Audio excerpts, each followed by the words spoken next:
Assalamualaikum warahmatullahi wabarakatuh.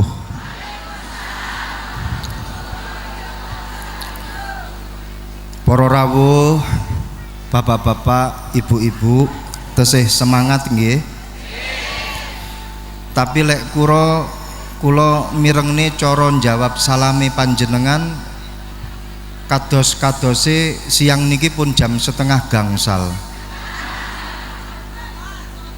Dijawab sing semangat nggih. Kula dongakne sing jawab salam banter dhewe. Muga-muga utang-utange ndang kesaur. Tak dongakne sing jawab salame banter dhewe. Insyaallah sing dereng gadah jodoh enggal-enggal pikantuk jodoh. Sing sampun gadah jodoh jawab salame kok sik banter, kula dongakne muga-muga tambah tirose. Amin mboten? Maksud kula muga-muga tambah istiqomah, tambah sakinah, mawaddah, rahmah, rezekine tambah, tambah omah, tambah sawah, tambah mamah.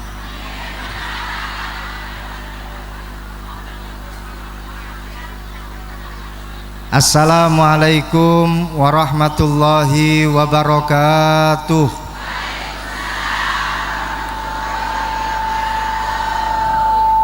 Alhamdulillah. Sampun sami banter anggenipun jawab salam. Niki berarti sing rawuh rata-rata utange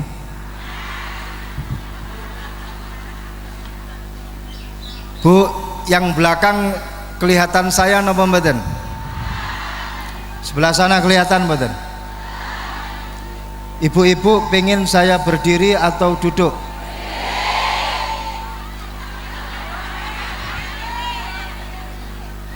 Ibu-ibu suka yang duduk atau yang berdiri? Mohon izin Kiai nderekaken dawuhipun ibu-ibu karena beliau-beliau suka yang berdiri. Alhamdulillah. Bismillahirrahmanirrahim. Alhamdulillah. Alhamdulillahilladzi an'amana bihadhihi ni'mah walladzi ajma'ana fi hadzal makanil mubarak. Wa nusalli wa nusallim ala sayyidina wa maulana Muhammad ibni Abdillah wa ala alihi wa sahbihi wa mawalah. Allahumma syrah li sadri wa yassir li amri wa hlul 'uqdatam min lisani yafqahu qawli, amma ba'du. Hadratal muhtaramin ulama'an al-a'izza, para kiai, para alim ulama, para sesepuh, para bini sepuh, segenap para santri, para wali santri yang saya hormati, para tamu undangan, dzurriyyah keluarga besar Pondok Pesantren Mislahul Muta'allimin, keluarga besar panjenenganipun Allahu yarham Simbah Kiai Syahmari, dan segenap para pejabat pemerintah. Mohon izin kula ngabsen namanya satu persatu. Dalam hal ini alhamdulillah hadir bersama kita Bapak Haji Gunawan, Biro Kesra Pemerintah Provinsi Jawa Timur hadir. PCNU Kabupaten Pemalang, Suryatan Autan Fidiatan, Bapak Kepala Desa Warung Pring hadir. Pak Kepala Desa. Kemudian Bapak Camat, Pak Camat hadir. Kemudian Niki kathah sangat kalau saya baca satu persatu sampai sore nanti akan membaca nama absensi. Alhamdulillah, barokah undangan dari beliau panjenenganipun Romo Kiai Haji Fadlullah Farihin Syahmari. Kula kalih panjenengan sami saged hadir makempal wonten ing menika majelis. Matur suwun Kiai, mugi-mugi beliau pinaringan sehat walafiat, umur panjang. Hadir di tengah-tengah kita wonten Kiai Haji Abdul Muhaimin saking Comal, wonten Gus Nahdiyin, dan juga para gawagis, para kiai, para ibu nyai, dan juga para ning nang ning.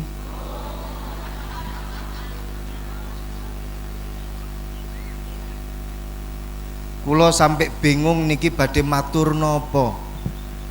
Tadi sudah dijelaskan panjang lebar, panjang kali lebar oleh beliau panjenenganipun Kiai Farihin, mulai dari sejarah Mbah Kiai Syahmari sampai petuah mauidhah hasanah untuk kita semuanya. Jadi kulo niki hanya sekedar partai tambahan. Orang itu kalau makan sing kedua atau makan tambahan niku biasanya lebih sedikit daripada makan makanan yang pertama. Lek tirose tiang Jawa Timur niku namine tanduk. Temriki napa namine, Bu? Jenengan kalau tanduk itu biasanya tandukane luwih akeh napa luwih sithik? Hah? Luwih akeh. Biasanya niku orang-orang kalau makan yang pertama banyak, makan yang kedua tambah. Kalau jenengan makan yang kedua kok tambah banyak, niki berarti panjenengan memang manusia luar biasa, manusia yang tidak bisa dibanding-bandingkan. Wong kok ngene kok di saing yo mesti. Nyanyi atau ngaji enaknya? Shallallahu alaihi Muhammad. Jadi karena saya ini partai tambahan, mungkin hanya 5 menit 10 menit kula matur. Enggak apa-apa, saya tambahi 10 menit jadi 15 menit. Oke lah, saya tambahi 10 menit lagi 25 menit.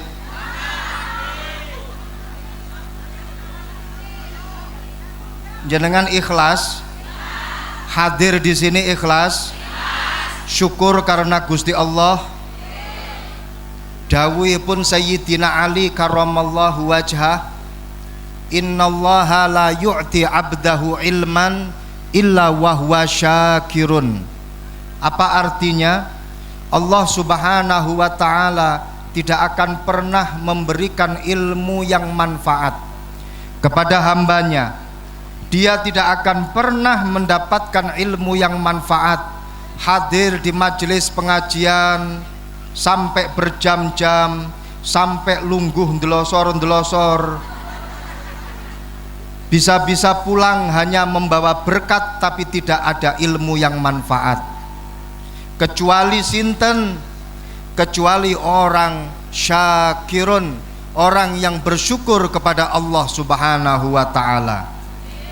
Sehingga ketika panjenengan rawuh teng mriki panggenan dengan hati syukur kepada Allah, dengan hati yang ikhlas karena Allah, insya Allah pulang tidak akan hanya membawa berkat saja, tapi juga akan membawa ilmu yang manfaat. Insya Allah berkat semuanya sudah dapat. Berkatnya sampun apa dereng? Kula wau sampun sarapan teng dalem, masya Allah. Menu khas kuliner Pemalang, kayak rawon tapi rasanya soto. Kula bingung kiai niki wau. Napa nggih? Kaya rawon tapi wonten napa? Grombyang. Hah? Iyalah nikulah grombyang. Insyaallah mengke akan kami sebarkan ke kota Kediri. Kuliner khas Pemalang. Wajah rawon rasa soto. Luar biasa. Alhamdulillah berkatane sampun apa dereng? Niki wau pengajiane sampun apa dereng? Sampun? Wonten sing keperucut omong sampun, ngoten kula pamit niki wau. Hambanya Allah yang bersyukur datang Allah hadir dalam majelis pengajian dengan rasa ikhlas, mulih insyaallah nggawa ilmu sing manfaat. Panjenengan rawuh teng mriki ikhlas krana Allah, syukur krana Allah.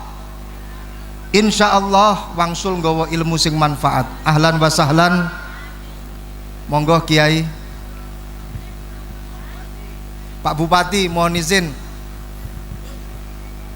Kayak Kiai Pak Bupati. Asli. Insyaallah minal ulama wal umara. Amin ya rabbal alamin. Mohon izin Pak Bupati. Shallu ala nabiyyina Muhammad.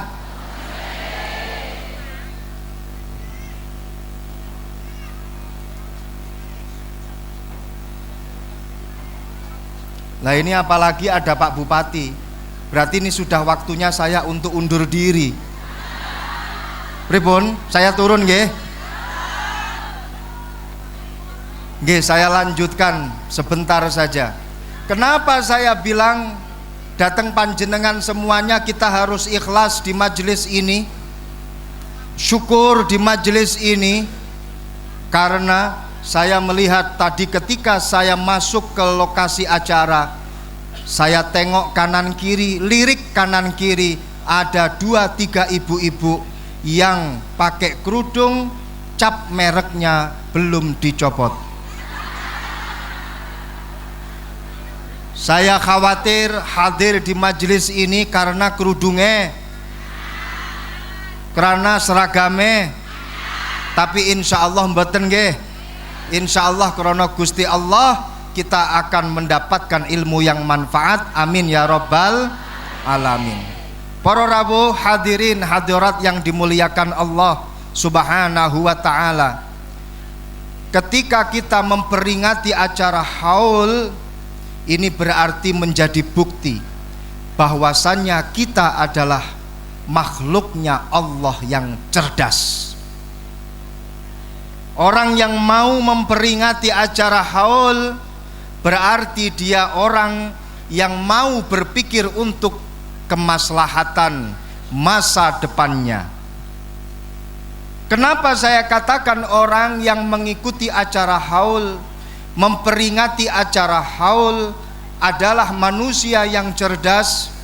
Dawuhnya Kanjeng Nabi Muhammad sallallahu alaihi wasallam, al-kayyizu man dana nafsahu wa amila lima ba'dal maut, wal ajiz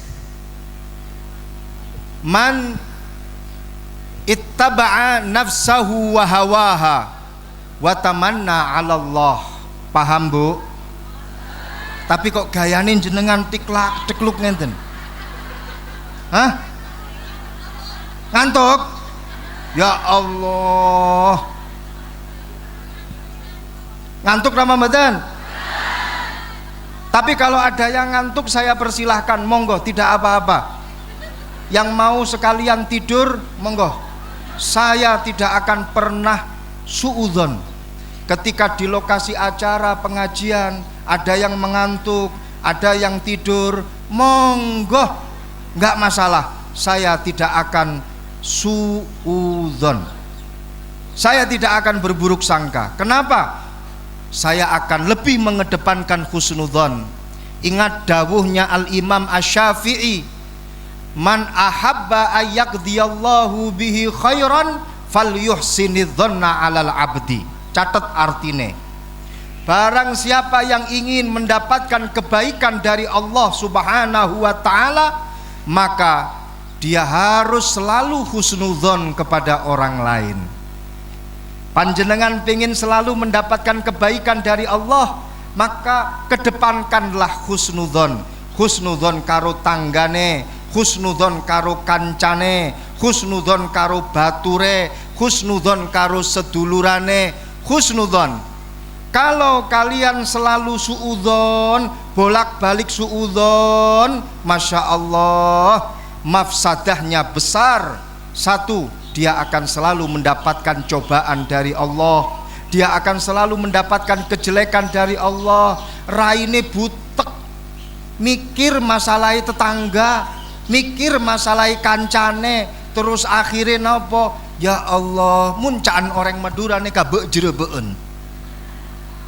Butek wajahnya. Makanya kalau panjenengan pingin charming, glowing dan bening, maka panjenengan harus selalu husnudzon. Dengan demikian kita akan selalu mendapatkan kebaikan dari Allah.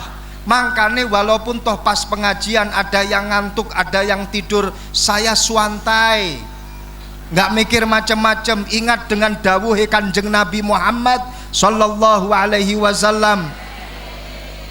Kanjeng Nabi dawuh datang para sahabate, idza marartum bi riyadil jannah farta'u. Ketika kalian berjalan dan melewati taman surganya Allah, wahai para sahabatku, masuk dan ramaikanlah taman surganya Allah itu. Para sahabat tengak-tengok, di ganing anak taman surganya Allah nang dunya. Ternyata ada taman surganya Allah di dunia. Terus di mana alamatnya? Kalau perlu websitenya apa? Di mana itu taman surganya Allah? Akhirnya para sahabat bertanya kepada Rasulullah, "Fama hiya riyadul jannah ya Rasulullah?" Apa itu taman surganya Allah yang ada di dunia ya Rasulullah? Dijawab oleh Kanjeng Nabi, hilakuz zikri. Para ulama ahli hadis menafsirkan dalam dua penafsiran. Hilakuz zikri yang disebut sebagai taman surganya Allah, menurut pendapat ulama hadis, ini pendapat yang masyhur, itu adalah majalisul halali wal haram. Majelis pengajian yang di dalamnya berbicara tentang syariatnya Allah, itu adalah taman surganya Allah. Yang kedua, menurut ulama hadis, arti daripada hilakuz zikri ini adalah majalisuz zikri, yaitu majelis tahlil, majelis zikir, majelis sholawatan, semuanya itu adalah taman surganya Allah. Pada siang hari ini tahlilani sampun napa dereng? Sholawatane sampun napa dereng? Pengajiane sampun napa dereng?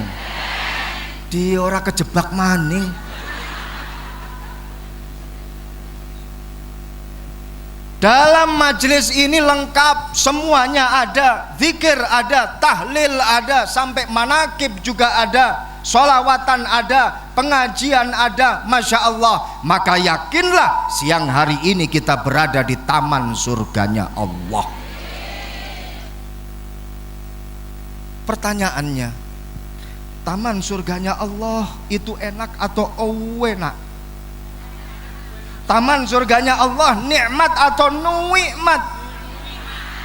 Angin silir-silir sing mestine udan, tapi alhamdulillah ora udan.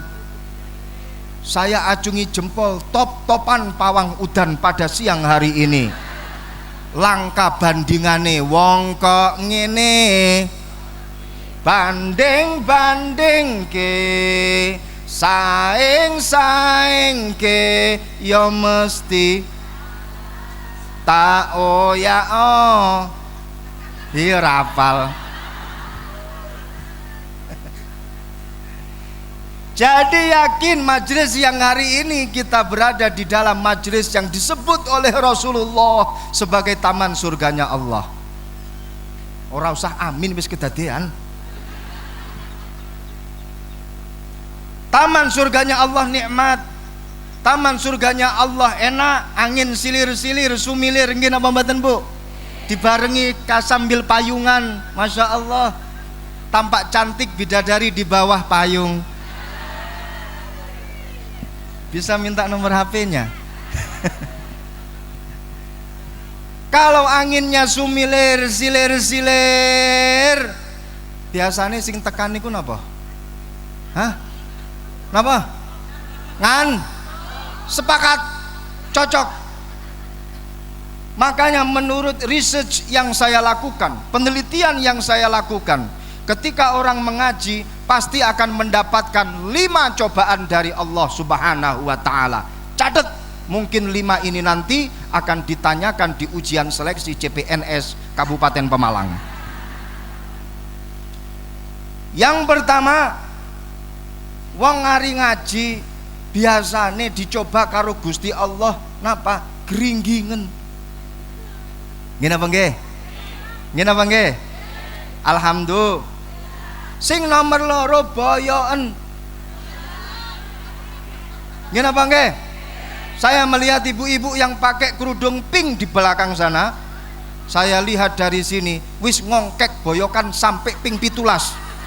Padahal saya di sini baru 17 menit yang lalu. Berarti 1 menit diongkek sepisan boyoke. Alhamdulillah. Sing nomor 3 napa? Moto berubah dadi 5 watt. Alias sing nomor 4 mesti ana sing wis turu. Wonten apa mboten? Sing mburi wonten sing turu napa mboten? Coba yang tidur angkat tangan. Alhamdulillah enggak ada. Yang nomor 5 cobanya adalah mesti ana sing ngomong sak karepe dhewe sing ngaji gak dirungokno. Nggih napa nggih? Nggih napa nggih? Alhamdulillah. Ditambahi siji tenggone majelis pada siang hari ini wis nglakoni 5 perkara kok ya sik tega-tegane ngomong alhamdulillah. Shallu ala Muhammad.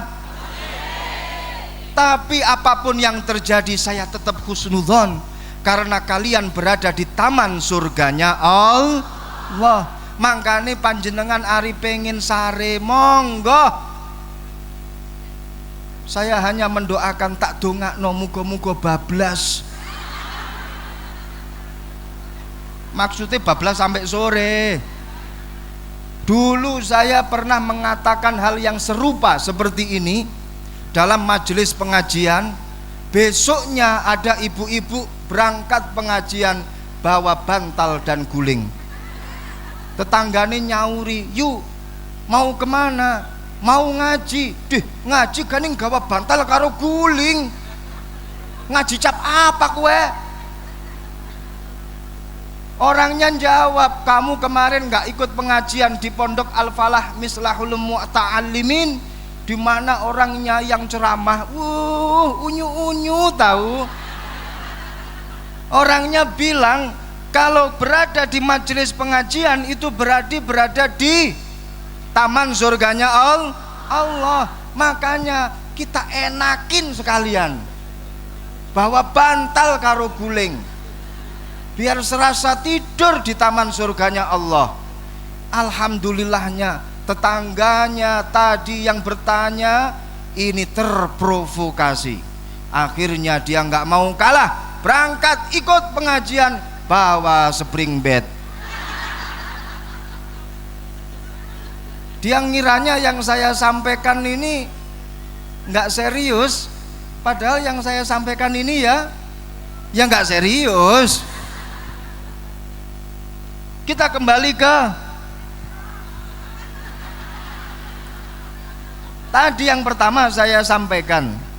Orang mengikuti acara haul, menghadiri acara haul itu bukti bahwasanya orang tersebut adalah orang yang cerdas. Kenapa? Al-qayyis mandana nafsahu. Orang yang cerdas adalah orang yang selalu introspeksi pada dirinya. Apa kurangnya, dia selalu ingin melengkapinya. Apa yang menjadi kekurangannya, dia selalu ingin menyempurnakannya. Dia ingin menjadi orang yang lebih baik. Kemudian wa amila lima ba'dal maut, dan dia selalu berbuat sesuatu yang positif yang dia rasakan ketika dia sudah meninggal dunia. Bagaimana cara berpikirnya? Kok bisa mengikuti acara haul dan hubungannya dengan intelektualitas otak manusia atau kecerdasan otak manusia? Begini para rawuh, ketika kita hadir di dalam majelis haul, pasti akan diceritakan tentang kisah-kisah sohibal haul. Tadi oleh Kiai Farihin diceritakan bagaimana perjalanan Kiai Syahmari Syarif ketika di pondok pesantren. Panjenengan ngrungokna apa mboten bau? Bagaimana perjalanan beliau mendirikan pondok pesantren mulai A sampai Z, isinya kisah-kisah para ashabul haul, khususnya Simbah Kiai Syahmari Syarif. Kita mendengarkan kisah yang kita dengarkan dalam satu acara pengajian, acara haul. Ini adalah kisah yang disebut sebagai min junudillah. Min junudillah. Makanya di dalam pepatah Arab dikatakan al-hikayat min junudillah. Kisah-kisah para ulama itu adalah pasukan-pasukannya Allah. Cerita tentang para ulama itu adalah pasukan-pasukannya Allah. Kenapa? Li'annallaha yusabbitu quluba awliyaihi biha. Karena Allah menetapkan hatinya para aulia, menetapkan hatinya para kekasih-kekasihnya Allah itu melalui kisah-kisah. Kita kalau mendengarkan kisahnya Mbah Kiai Syahmari Syarif, teringat dengan perjuangan beliau, teringat dengan tirakatnya beliau, teringat dengan riyadhahnya beliau. Dengan mendengarkan kisah-kisah itu, akhirnya kita bertambah imannya. Leres napa mboten? Mangkane tenggone Al-Qur'an sing paling akeh di dalam ayat-ayat Al-Qur'an itu tentang cerita, tentang kisah. Lebih dari 80% di dalam Al-Qur'an mengisahkan tentang umat-umat sebelum Rasulullah Sallallahu Alaihi Wasallam dan bahkan umat yang akan terjadi nanti. Mila dipun dawuhaken wa kullan naqussu 'alaika min amba'ir rusul manusabbitu bihi fuadak. Di dalam Al-Qur'an itu Allah memberikan ketetapan hatinya Rasulullah, dikuatkan hatinya Rasulullah dengan apa? Dengan kisah-kisah para umat yang terdahulu. Makanya kalau pas acara haul atau acara ceramah, si pemauidhah, si pemateri, ada yang mulai awal sampai akhir isinya cerita tok. Ini sebenarnya lebih memiliki makna. Ada hikmah yang luar biasa di dalamnya. Luwih-luwih di zaman saat ini, kalau kita tidak mengisahkan para ulama terdahulu kepada anak turun kita, Masya Allah, na'udzubillah min dalik. Bagaimana dahsyatnya goncangan trans ideologi, trans nasionalisme, trans culture, trans budaya, trans kenakalan dan lain sebagainya menghantam anak didik kita. Kalau kita tidak memberikan contoh kisah-kisah ulama para terdahulu, terus kepriben nasibnya generasi kita ke depan. Makanya kalau acara haul, Bu, anaknya digawa, paham? Saya melihat di sini rata-rata 60 tahun ke atas para manula yang hadir. Sing ABG kayak kula pundi. Ya Allah. Tapi walaupun toh demikian, saya tetap membayangkan panjenengan 40 tahun yang lalu bagaimana cantiknya.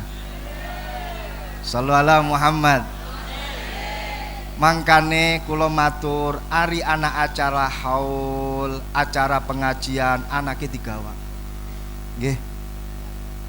Kula pesen. Pentingnya acara haul mengenalkan figur seorang ulama kepada para putra putri panjenengan. Iki lho nak Kiai Syahmari Syarif, iki lho nak Kiai Hashim Asy'ari, iki lho nak Kiai Dalhar. Ceritanya semacam ini semacam itu.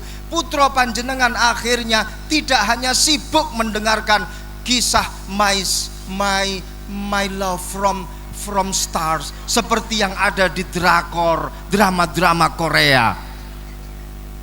Paham napa mboten? Makanya di dalam acara haul jenengan hadir berarti jenengan cerdas, berpikir untuk masa depan panjenengan, juga masa depan keluarga panjenengan. Wa amila lima ba'dal maut. Cerdas. Mbah Kiai Maimun Zubair sering dawuh, menukil satu makalah. Makalah ini ada yang menisbatkan kepada Nabi Ibrahim alaihi salam. Alal akil ayyakuna arifan bi zamanih mustaqbilan fi sya'nih wa arifan bi rabbih. Orang yang berakal harus memiliki 3 kriteria. Catat Bu, jenengan dibilang sebagai orang yang punya akal harus memiliki 3 hal. Yang pertama, arifan bi zamanih. Dia harus mengerti perkembangan zamannya bagaimana. Bu, panjenengan apa paham ketika putra panjenengan mojok tenggone pojokan kamar, tenggone pojokan ruang tamu, Masya Allah khusyuk di depan HP. Ketika panjenengan tanya, nak baca apa nak? Ini lagi belajar Bu. Jenengan langsung percaya? Jenengan langsung percaya? Ketika panjenengan lihat dan betul di layar itu tampak buku atau materi belajarnya si anak, apakah panjenengan percaya? Sulit untuk percaya. Bisa jadi itu hanya di slide, hanya dengan satu goresan tangan, slide langsung berubah. Slide langsung pindah ke website yang satunya, slide langsung pindah ke laman yang berikutnya, dan begitu seterusnya. Permasalahannya wong tuane gak paham karo gadget. Nggih napa nggih? Gak paham website yang membahayakan itu apa, gak paham konten yang ada di dalam media sosial. Maka sebenarnya panjenengan harus menjadi orang yang arifan bi zamanih, orang yang mengerti tentang perkembangan zaman. Kudu ibu-ibu kudu nggawa gadget. Untuk apa? Untuk ngimbangi anake. Ari polah-polah kita ngerti polahnya mau kemana. Yang kedua, mustaqbilan fi sya'nih. Dia harus memiliki prospek ke depan. Apa yang dia lakukan memiliki nilai positif ke depan. Salah satunya seperti acara kita pada siang hari ini. Insya Allah kita duduk di sini tidak hanya untuk mendapatkan ilmu yang manfaat, tapi juga mendapatkan barokah doa dari Mbah Kiai Syahmari Syarif. Amin. Bu, Pak, panjenengan sudah mendoakan Mbah Kiai Syahmari Syarif belum? Sampun tahlil napa dereng? Sudah mendoakan para ashabul haul atau belum? Kira-kira doanya panjenengan diterima oleh Allah napa mboten? Dongane panjenengan mandi napa mboten toh? Hah? Pede. Ya Allah, Mbah Kiai Syahmari Syarif dan juga ashabul haul, Mbah Kiai Abdul Aziz, semuanya para guru-guru kita hadir di sini melihat kita, menyaksikan kita bertahlil bersama, berdoa bersama. Beliau-beliau melihat kita saat ini, dan ketika dilihat satu persatu insya Allah namanya akan disebut oleh para guru-guru kita. Panjenengan yakin apa mboten? Harus yakin. Didawuhkan di dalam kitab Sirajut Thalibin karangan Mbah Kiai Ihsan Jampes, beliau menukil kalam dari Sayyid Zaini Ahmad Zaini Dahlan. Di situ dikatakan al-wali tata'allaqu ruhuhu bimuridihi wa tuhsalu minha bibarakatihi al-fuyudat wal anwar.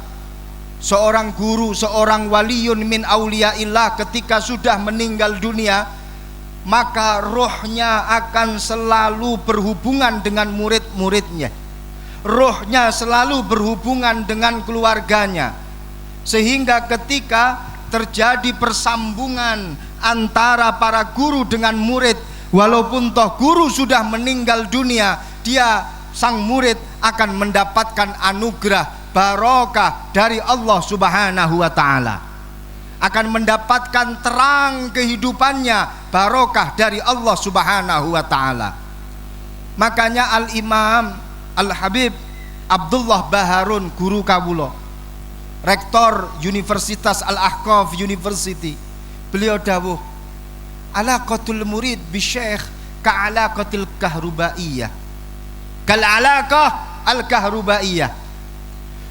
Hubungane murid karo guru ini sama seperti hubungan listrik, sama seperti hubungan listrik.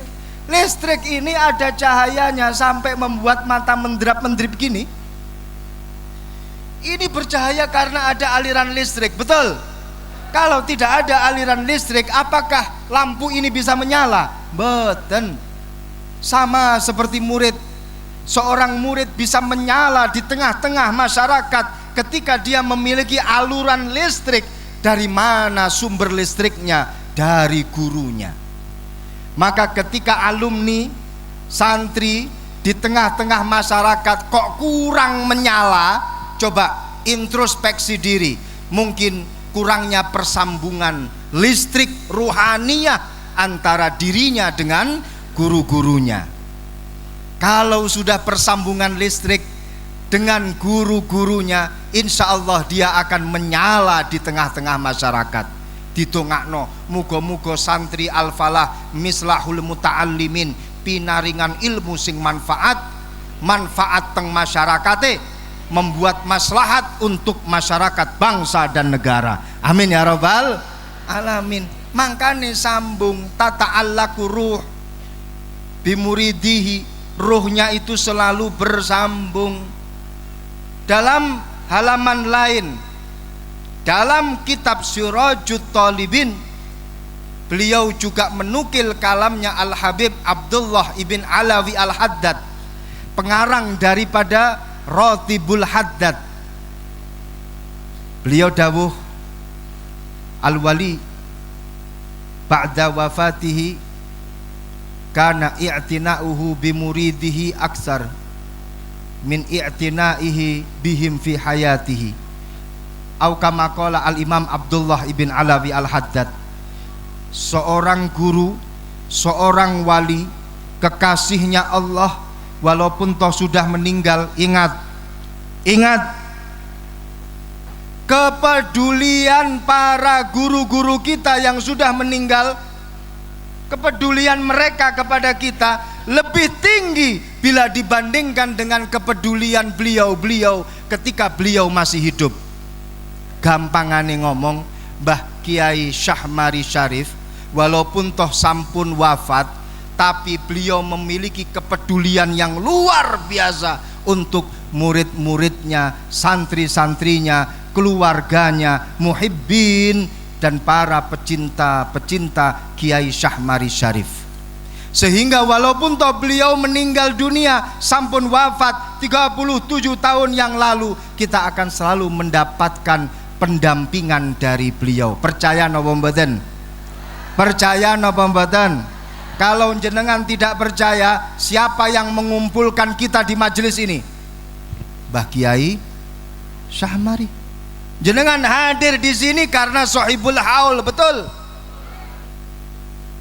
Kerukunan kita, guyub kita, persatuan kita, barokahnya haul. Itu masalah sosialnya. Masalah ekonomi, berapa banyak pedagang-pedagang yang ada di Sunan Bonang yang dihidupi oleh Mbah Kiai Sunan Bonang. Berapa banyak pedagang-pedagang di Sunan Ampel, sekitar makomnya Sunan Ampel, yang dihidupi barokahnya Mbah Kiai Sunan Ampel, dan juga para aulia illah at-tis'ah yang lain.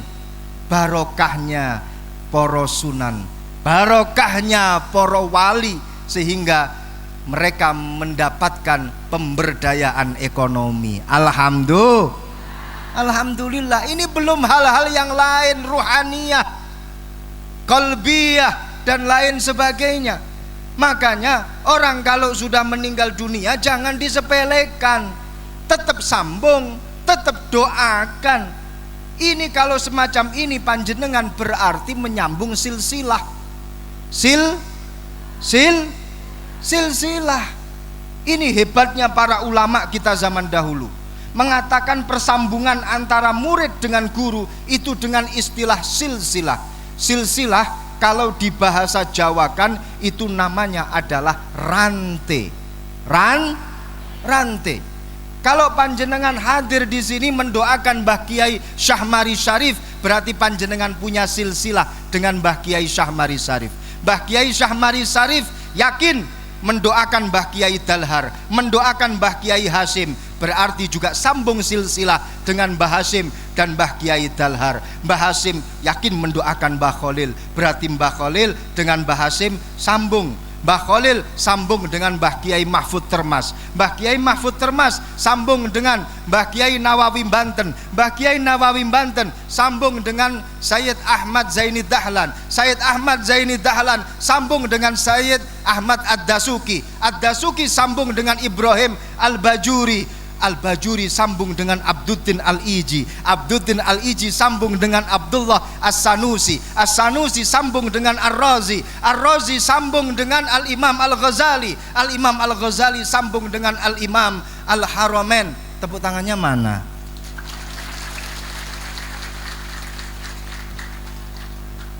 Sampai pada Amr ibn Ubaid, Amr ibn Ubaid sambung pada Wasil bin Atha, sambung pada Muhammad Al-Hanafiyah, sambung datang Sayyidina Ali, sambung datang Kanjeng Nabi Muhammad sallallahu alaihi wasallam. Saya nggak minta kalau yang ini sallallahu alaihi Muhammad,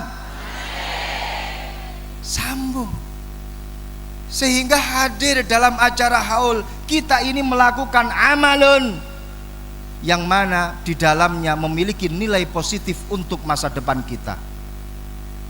Panjenengan sambung rantai. Rantai niku Bu, kalau disambung di atas, digantung ke bawah, karakter rantai, kalau yang atas ini digoyang, yang bawah ikut goyang enggak? Kalau yang atas berdoa, yang bawah akan mendapatkan sababan barokah doa. Mbah Kiai Syahmari Syarif ndonga, awake dhewe pikantuk barokah dongane Mbah Kiai Syahmari Syarif. Ketika yang atas digoncang, yang bawah ikut berguncang atau tidak? Makanya ketika Joko Tingkir diarani ngombe dawet, wah, jangan berani-berani kamu. Mbah Joko Tingkir putune Ki Ageng Pengging, wali Jawa, guru kita. Jangan macem-macem dengan para kiai kami, jangan macem-macem dengan guru-guru kami, apalagi para sunan-sunan kami. Berani menggoncang kiai kami, langkai dulu mayat kami sebagai santri-santrinya. Gitu. Makanya dulu ketika di Lasem Kiai, di zamannya Mbah Kiai Zubair, ayahandanya Mbah Kiai Maimun Zubair, di Lasem zamannya ayahnya Mbah Kiai Mustafa Bisri, dulu pernah ada kejadian yang luar biasa. Anak dalang gawe wayang, lakone wayang Mbah Hasyim, Mbah Wahab, Mbah Bisri, Mbah Khalil. Tokoh-tokoh NU ditabrak-tabrakna. Sing dadi lakone wayang para sesepuh NU. Serentak pada waktu itu santri-santri dari Lasem, santri-santri dari Rembang memporak-porandakan pagelaran tersebut. Karena apa? Ada unsur penistaan dan juga pelecehan terhadap para kiai. Begitu semestinya Banser, sepakat? Siap. Si citok sing ngadeg nang kene. Mana yang lain? Maju ke depan, Banser. Ah, ini ada lagi 2 ini. Masya Allah. Tak dongakne mlebu surga. Banser, Masya Allah. Bu, ari panjenengan pengen duwe menantu sing yakin bisa manjing surga, cari menantu dari anggota Banser. Kenapa saya katakan Banser insya Allah masuk surga? Karena setiap ada pengajian Banser selalu ada, betul? Setiap ada ulama Banser selalu ada, betul? Ampa maning tahlilan Banser hadir, betul? Manakipan hadir, pokoknya yang ada berkatnya hadir. Ya kan? Ser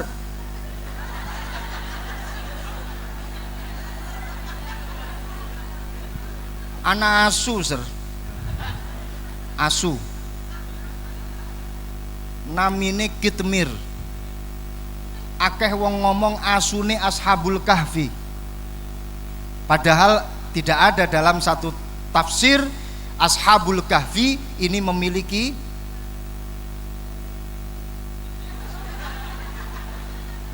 anjing. Itu anjing ikut sendiri. Jadi ketika Ashabul Kahfi masuk ke dalam goa, kemudian ada seekor anjing itu ikut di belakangnya Ashabul Kahfi, tapi bukan kepemilikan, cuman ikut. Sama dengan Banser, melu baik. Anak kiai mana melu maning. Ada kiai ke sana ikut, ada ulama sana ikut. Asu, ser. Sing jenenge Ashabul Kahfi nggak berhenti di situ. Yang namanya Kitmir yang mengikuti Ashabul Kahfi, jogo ulama, jogo wong soleh, sing dijogo turu sampai ratusan tahun. Anjingnya menjaga, walaupun toh Banser juga menjaga, walaupun toh terkadang Bansernya ini tidur ketika ulamanya itu berbicara, rapopo, sing penting podo-podo jogone. Kitmir ini dinobatkan menjadi salah satu hayawan yang masuk ke dalam surganya Allah. Jogo pengajian, jogo wong soleh, jogo ulama. Seekor anjing bisa masuk ke dalam surganya Allah. Apa meneh Banser? Yakin nasib luwe apik daripada Kitmir. Amin ya robbal alamin. Makanya Bu, sekali lagi pengen cari menantu yang yakin masuk ke dalam surganya Allah, cari menantu dari kota. Allah. Tepuk tangan untuk Banser. Malah besok itu ketika di akhirat Bansernya lebih bisa masuk duluan ke dalam surga. Kenapa? Ketika bareng-bareng dengan para ulama mau masuk surga, Bansernya ngomong, Kiai, saya tak masuk dulu ya. Memang kenapa, Ser? Cek lokasi terlebih dahulu. Sallu ala Muhammad. Masya Allah. Kita kembali ke silsilah rantai. Rantai itu kalau yang bawah digoyang, yang atas ikut goyang enggak? Goyang. Makanya ketika kita berdoa, yang atas juga akan ikut mendoakan kita. Ketika rantai yang bawah itu digoncang, yang atas itu ikut tergoncang apa enggak? Makanya ketika kita ini digoncang sebagai seorang santri yang punya guru para ulama, nggak usah khawatir fitnah, cobaan, musibah dan lain sebagainya. Selama kita masih tetap sambung dengan para ulama, insya Allah kita akan kuat menyikapi segala musibah dan fitnah. Gitu seorang santri. Ojo ndledek. Apa ndledek bahasa Pemalang? Hah? Apa? Ya, jadi harus punya rasa percaya diri. Makanya Syekh Sulaiman Hilmi Tunahan, beliau ada satu pepatah kata yang beliau tulis pakai bahasa Turki. Saya sebenarnya ingin menyampaikan pakai bahasa Turki, tapi pasti panjenengan tidak akan paham, karena saya tidak bisa bahasa Turki. Akan saya coba untuk terjemahkan ke dalam bahasa Arab. Bahasa Arabnya apa? Idza mata alimun faka'annahu sayfun kharaja min girabihi. Ketika ada seorang alim meninggal dunia, maka dia selaksa pedang yang keluar dari selongkongane, selontongane. Ngerti selontongan? Sarunge niku lho. Nggih, napa? Rangkane.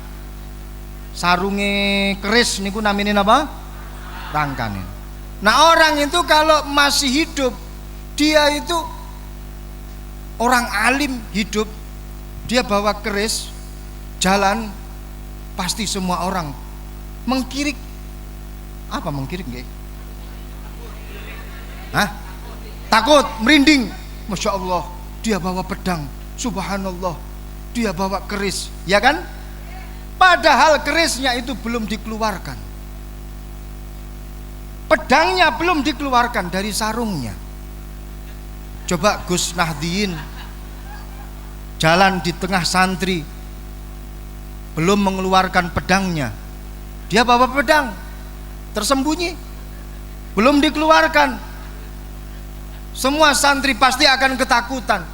Coba kalau beliau mengeluarkan pedangnya yang ada di dalam sarungnya, maksudnya sarung pedangnya, yakin semua santri pasti akan lari tunggang langgang ketakutan. Lu ini ibarat seorang wali, ibarat seorang alim yang sudah meninggal. Dia akan lebih dahsyat, doanya lebih mustajab, doanya akan lebih cepat diijabahi oleh Allah Subhanahu wa taala. Kenapa? Karena yang namanya orang hidup, menurut Al-Imam Abdullah ibn Alawi Al-Haddad, dia akan tersibukkan dengan dua hal. Yang pertama, sifat basyariyah. Yang kedua, sifat khususiyah. Sifat basyariyah pasti melekat pada setiap manusia, pasti. Contoh, ketika ada orang ngomong sampai 1 jam enggak minum terus haus, manusiawi apa enggak? Manusiawi apa mboten? Ketika orang ngomong berdiri hampir 1 jam enggak boleh duduk, kaki capek, keringetan, ini basah semua Bu. Kira-kira manusiawi enggak seperti ini? Wajar kan? Wajar. Nah, hah? Belum, saya teruskan dulu. Terus kemudian sifat khususiyah. Sifat khususiyah ini adalah sifat spesial, di mana yang menjadi profesinya, spesialnya ini apa? Maka dia akan selalu menjaga profesinya, menjaga khususiyahnya. Seorang ustadz, seorang kiai, seorang alim, atau seorang yang punya ilmu, seorang guru lah, di depan murid-muridnya, di depan jamaahnya, kalau mau minum itu cari posisi yang enak apa enggak? Kira-kira pantas enggak minum di depan banyak orang? Hah? Pasti kan bingung gimana minumnya, jaraknya juga 2 meter, terus kemudian juga belum dibuka, ini gimana cara membukanya? Nah, otomatis harus ada satu tempat yang spesial, dan ini adalah khususiyah. Alhamdulillah, mau duduk dari tadi sulitnya cari alasan. Shallu ala Muhammad. Jadi ketika orang itu minum dan dia harus menukar dengan pakai tangan kanan, di depan para jamaah harus minumnya dikit-dikit. Sebelum minum harus membaca bismillah, padahal itu sunnah kan? Tapi tetap bismillah. Minumnya nggak boleh lebih dari 3 teguk. Contohnya begini,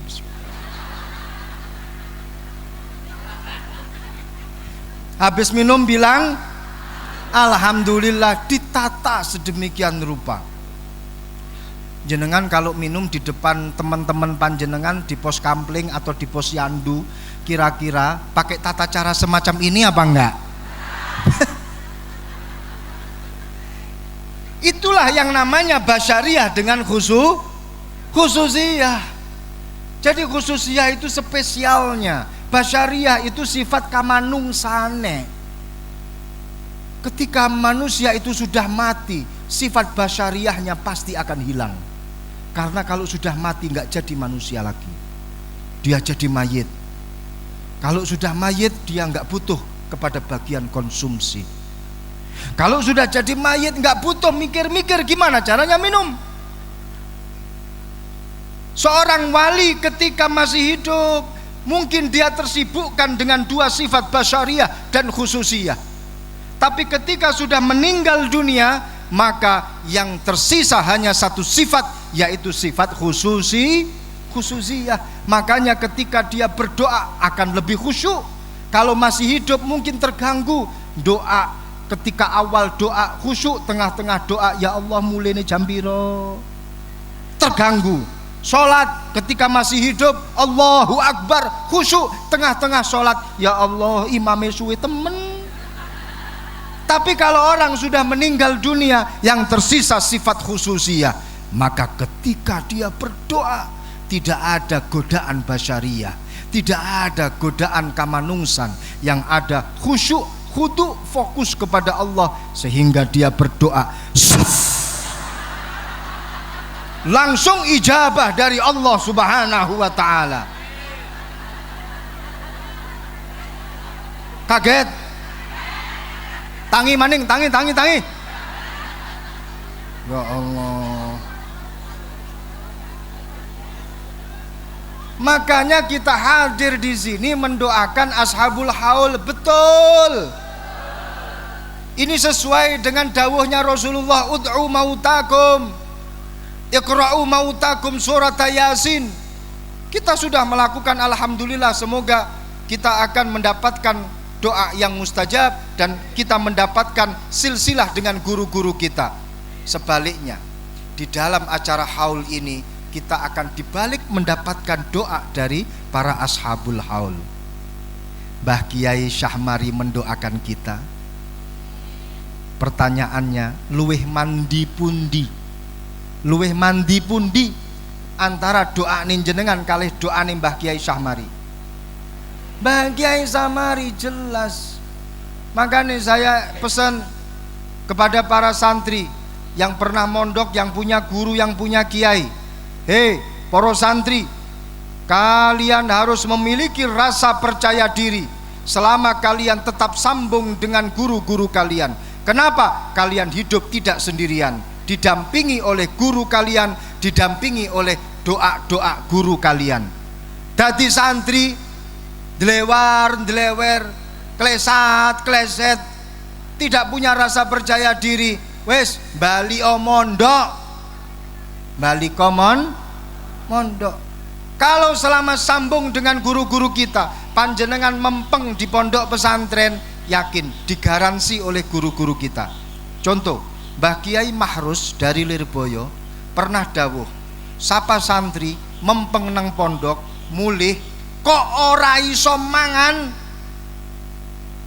suweken kupingku. Mbah Mahrus garansi luar biasa. Ketika panjenengan dakwah mempeng nang pondoke, dakwah sambung dengan guru-gurunya, tapi kok ora iso mangan, suweken kupingku, dawuhe Mbah Kiai Mahrus saking Lirboyo.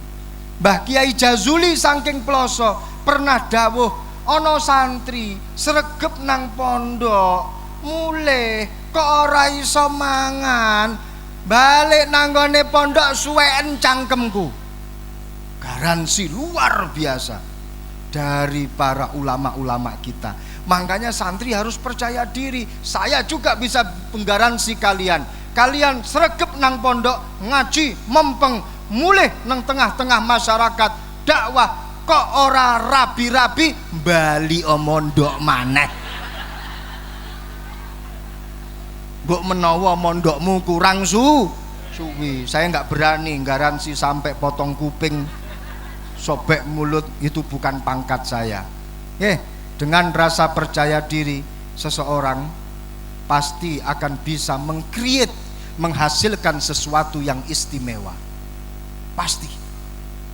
Dalam satu kaidah yang disampaikan oleh Joy Namath, seorang pemain football dari Amerika yang terkenal pada tahun 1960-an.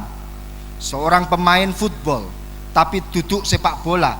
Football itu bolanya lonjong. Kalau soccer menurut orang Amerika itu bolanya yang bulat. Jadi sepak bola dalam istilah Amerika itu namanya adalah soccer, bukan football. Kalau football itu yang bolanya lonjong.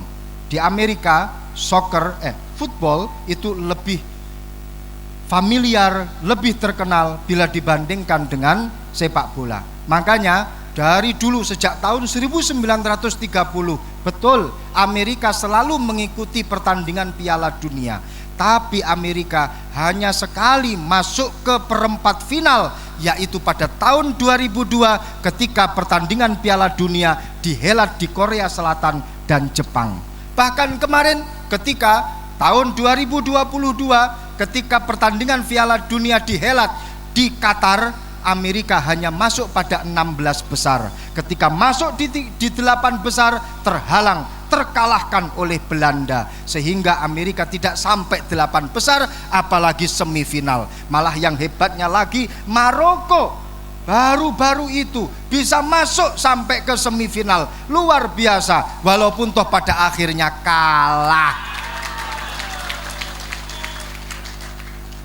Amerika paling banter itu perempat final. Kemarin itu hanya 16 besar. Yang final ketika tahun 2022 kemarin di Qatar itu adalah Argentina dan Prancis.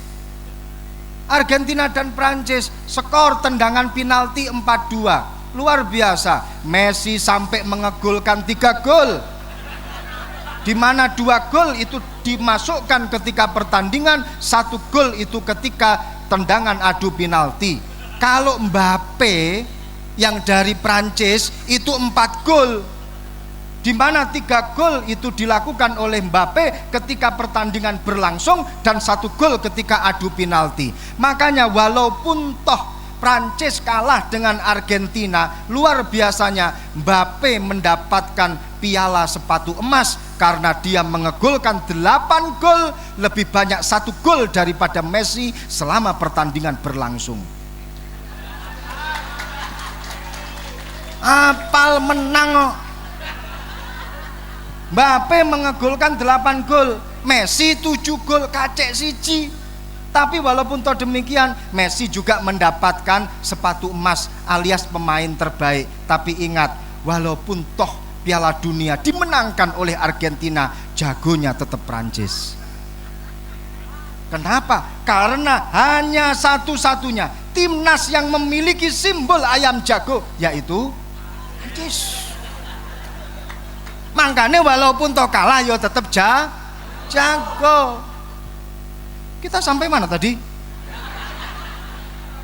Saking pundi Kiai? Hah? Mbappe, mboten pengajiannya ini tadi loh. Kenapa kita lari ke sepak bola? Kenapa wow? Apa?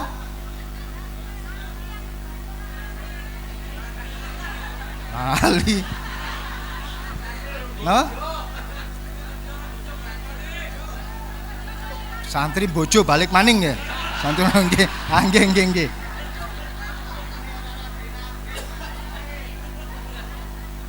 Joy Namath, nggih tadi saya bilang gitu kan. Ada satu kaidah yang disampaikan oleh Joy Namath, seorang pemain football terkenal pada tahun 1960. Stop. Dia bilang apa? When you have confidence, you can have a lot of fun. When you have a fun, you can do amazing things. Apa artinya? Artinya apa?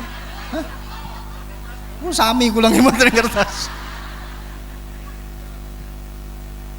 Menawi dawe Mbah Kiai Farihin ari dimaknani cara maknanane Mbah Kiai Farihin, when you have ing dalem nalikane anduweni sapa sira confident ing rasa percaya diri, you can have mongko bakal anduweni sapa sira a lot of fun ing pirang-pirang bunga. When you have lan ing dalem nalikane anduweni sapa sira a fun ing rasa bunga, you can do mongko bakal iso nglakoni sapa sira amazing things ing pirang-pirang perkara kang bisa nggawakake apa maka ing sira. Ngeten iki lek mboten santri mboten saged para rawuh. Asli kudu santri maknani gandul. Mangkane paling pinter main latu-latu niku ya.